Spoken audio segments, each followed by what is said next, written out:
నీకు మరణం ఉంది అని ఆకాశవాణి చెప్తుంది కదా. ఆకాశవాణి చెప్పినప్పుడు పుట్టిన పిల్లలందరినీ చంపేయటం మొదలు పెడతాడు ఆయన.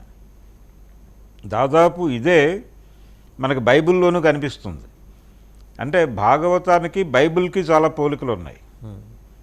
ఆ పోలికలు ఏమిటంటే క్రీస్తు జననం కూడా కొంచెం అలాగే నడుస్తుంది కృష్ణుడి పరిస్థితిలోనే.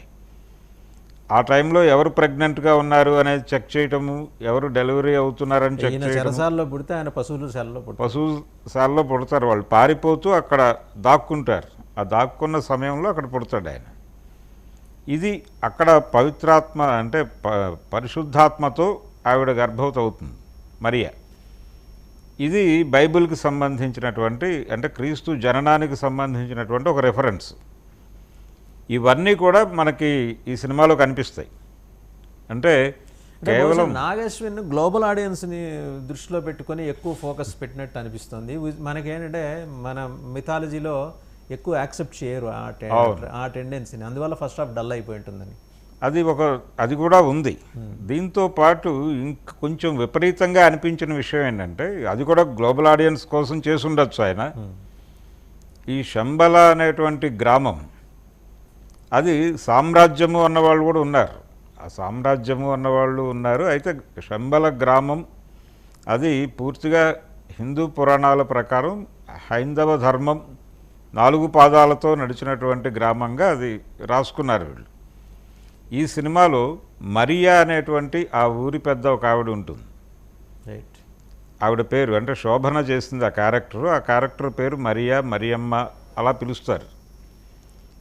ఇది ఒకటి కొంచెం పంటి కింద రాయిలాగా తగిలింది జనాలకి, ఏమిటిది అని. ఇలాంటివి కొన్ని నడిచినాయి. తర్వాత director was trying to connect to unconnectable things. అంతే కదా సార్? అంతే. శంబల అనేది అసలు ఇన్విజిబుల్, అది అంటే అసలు నేకుడేకి కనపడేది కాదు హిందూ ధర్మం, హిందూ పురాణాల ప్రకారం. అలాంటిది నేకుడేకి కనపడటమే కాకుండా అక్కడ మరీ ఉండటం అనే దాన్ని తెలుగు ఆడియన్స్ పెద్దగా డైజెస్ట్ చేసుకోలేకపోయి ఉంటారు. అవును, అంటే కొంచెం ఇబ్బందిగా ఫీల్ అయ్యారు. ఏమిటి ఈ పేరు అనే ఒక చిన్న డిస్కషన్ నడిచింది థియేటర్లోంచి బయటకు వస్తూ ఉండగా.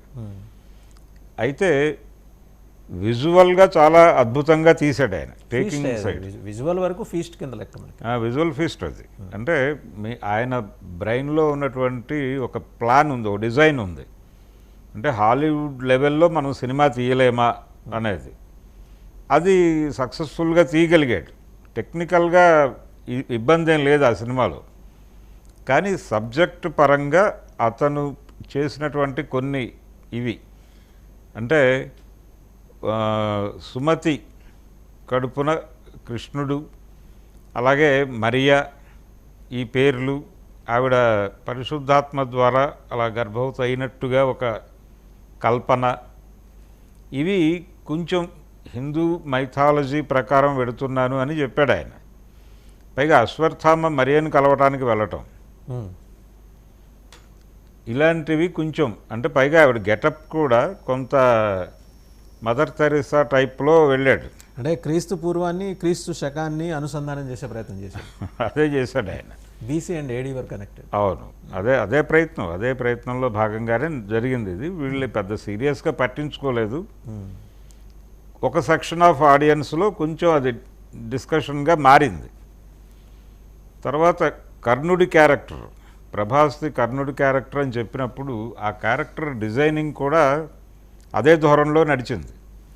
మనకి పౌరాణికంగా కర్ణుడి పాత్ర తెలుసు. ఆయన దుర్యోధనుడు చేరదీసి రాజుని చేసిన తర్వాత కర్ణుడు వేరు. అంతకుముందు ఆయన విద్య నేర్చుకోవడానికి కూడా చాలా కష్టాలు పడినటువంటి సందర్భం మనకు తెలుసు. ఇది ఇక్కడ ప్రభాస్ క్యారెక్టర్ కూడా అదే, ఇంటి అద్దె కూడా కట్టుకోలేని పరిస్థితి. అంటే సూతపుత్రుడిగా కర్ణుడు ఎన్ని అవమానాలు పడ్డాడో ఇక్కడ ప్రభాస్ కూడా అన్ని అవమానాలు పడతాడు సినిమాలో. ఇంటి అద్దె కట్టుకోలేకపోతాడు. ఆ ఇంటి ఓనర్ బ్రహ్మానందం ఈయన్ని క్రిటిసైజ్ చేస్తూ ఉంటాడు. ఈ ప్రాసెస్లో ఎలాగైనా డబ్బులు సంపాదించాలి అనే ఉద్దేశంతో ఏం చేయడానికన్నా సిద్ధపడే పరిస్థితి.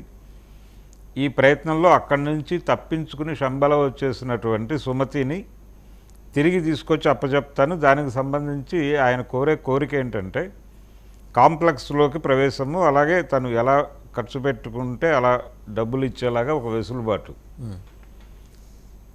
దీనికోసం అతను ఏం చేయడానికైనా సిద్ధపడతాడు. శంబలం కాంప్లెక్స్ని ఎలా చూపించాడు సార్? అంటే ఒక అండర్ వరల్డ్ లాగా చూపించాడా, కార్పొరేట్ లాగా చూపించాడా? కార్పొరేట్ రాజ్యమే అది. కార్పొరేట్ రాజ్యమే, సర్వ సుఖాలు ఉంటాయి అక్కడ. అంటే డబ్బులున్న వాళ్ళకి ఏదైనా అందుబాటులో ఉండేటువంటి ఒక లోకం, ఒక ప్రపంచం. ఆ ప్రపంచంలోకి ప్రవేశించాలని చాలామంది తహతహలాడుతూ ఉంటారు. ఇది మనకి కామన్గా కనిపించేదే. ఇది చాలా హాలీవుడ్ సినిమాల్లో నడిచినటువంటిదే. ఇది చాలా సినిమాల్లో ఈ కార్పొరేట్ కల్చర్ని వాళ్ళు కాంప్లెక్స్ అనే పేరుతో చూపించినటువంటి సందర్భం ఉంది. దాని నుంచి అడాప్ట్ చేశాడు ఈయన ఈ కథలోకి. కాశీనగరము, కాంప్లెక్సు, శంబల, ఈ 3 ప్రపంచాల మధ్య జరిగే కథ అన్నారు. కానీ ఇక్కడ కాశీనగర ప్రాశస్యము ఆ వ్యవహారంలోకి పెద్దగా వెళ్ళలేదు ఆయన. వెళ్లకుండా ఇక్కడ వరకే కన్ఫర్మ్ అయ్యాడు. Conflict between complex and Shambhala అంటే అధర్మానికి ధర్మానికి మధ్య యుద్ధంగా చెప్పే ప్రయత్నం చేశాడు. అయితే ఆ అధర్మం ఏమిటి అనేది ప్రాపర్గా ఎస్టాబ్లిష్ కాలేదు సినిమాలో. ఎందుకు